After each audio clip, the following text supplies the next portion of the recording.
SP सबा का इंसाफ। शहर के एक मसरूफ बाजार में दोपहर का वक्त था। लोग रोजमर्रा की खरीदारी में मसरूफ थे। इसी भीड़ में एक आम सी सादा लिबास में मलबूस औरत चुपचाप सब देख रही थी। वो कोई आम औरत नहीं थी, वो थीं एसपी सबा रहमान, जिन्हें लोग उनके इंसाफ और निडर फैसलों के लिए जानते थे। सबा जी बाजार का जायजा लेने निकली थीं ताकि देख सकें कि अवाम की जिंदगी कैसी गुजर रही है। अचानक उनकी नज़र एक दिल दहला देने वाले मंजर पर पड़ी। एक बूढ़ी औरत और उसकी जवान बेटी के साथ चंद पुलिस एहलकार बदतमीजी कर रहे थे। उनका छोटा सा फलों का ठेला उलट दिया गया था। सारे सेब और केले जमीन पर बिखर गए थे। बूढ़ी माँ हाथ जोड़कर कह रही थी, बेटा जुल्म ना कर, यही ठेला हमारा सहारा है, खुदा के लिए जाने दो। लेकिन इंचार्ज सब इंस्पेक्टर राजेश गुस्से से बोला, यहाँ ठेला लगाने की इजाजत नहीं, दफा हो जाओ वरना जेल में बंद कर दूंगा। ये कहकर वो और उसके साथी हंसते हुए चले गए। सबा का चेहरा सख्त हो गया, मगर उन्होंने कोई जल्दबाजी न दिखाई। वो आहिस्ता से उन माँ बेटी के पास गई। बूढ़ी औरत जमीन पर रो रही थी और बेटी कपकपाते हाथों से फल समेट रही थी। सबा ने नरमी से पूछा, माँ जी, ये लोग आपके साथ ऐसा क्यों कर रहे थे? बूढ़ी औरत ने गुस्से और बेबसी से जवाब दिया, बेटी, तुम क्या करोगी? हमारे जैसे गरीबों की फरियाद कौन सुनता है? जाओ, अपना रास्ता लो, हमें हमारा नसीब भुगतना है। सबा ने मुस्कुराकर कहा, माँ जी, मैं आपकी बेटी हूँ, मदद करूंगी। मगर वह अपनी पहचान नहीं बताती और खामोशी से वहां से चली जाती हैं। अगले दिन शाम को वही माँ बेटी टूटे हुए ठेले के पास बैठी थी। बेटी चुपचाप फल चुन रही थी। उसी वक्त एक नौजवान आया और बोला, माँ जी, सुना है शहर में नई एसपी सबा रहमान आई हैं। बहुत निडर हैं, गरीबों का साथ देती हैं।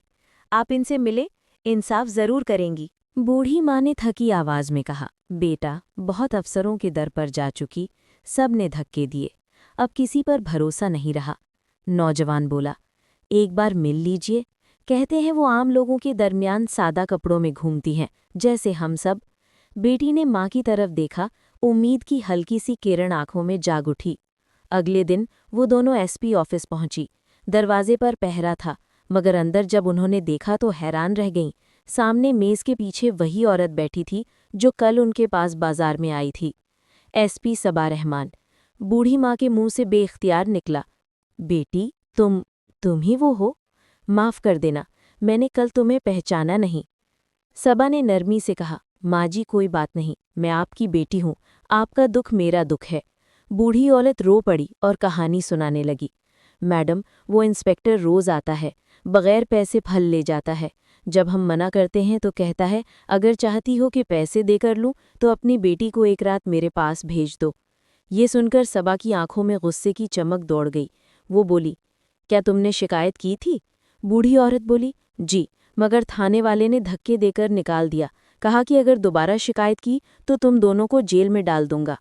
सबा ने मुट्ठियां भींच ली, अब इंसाफ होगा, और ऐसा होगा कि सारी फोर्स याद रखेगी। अगले दिन सबा ने सादा कपड़ों में एक गांव की औरत का रूप धारा। लाल दुपट्टा ओढ़े ठेले के पास जाकर खड़ी हो गईं। माँ बेटी को कहा, आज आप लोग घर जाइए, मैं फल बेचती हूँ। माँ हैरान, मैडम, ये आप क्यों करेंगी? लोग क्या कहेंगे? सबा ने मुस्कुराकर कहा, लोगों को पता नहीं चलना चाहिए कि पुलिस के भेस में फरिश्ते भी होते हैं। कुछ देर बाद वही इंस्पेक्टर राजेश मोटरसाइकिल पर आया। अरे, ये नई चेहरा, वो बूढ़ी कहाँ गई? सबा बोली, मैं उसकी बेटी हूँ, आज ठेला मैं संभाल रही हूँ। वो हकारत से हंसा, हाँ, तुम तो इससे भी ज्यादा खूबसूरत हो। चल, 1 किलो सेब दे, थोड़ा पैसे बाद में दूंगा। सबा ने खामोशी से सेब तोल कर दिए। जैसे ही वो मोटरसाइकिल पर बैठा, सबा ने सीटी बजाई। चारों तरफ से पुलिस के जीप आ गए। इंस्पेक्टर चौंक गया।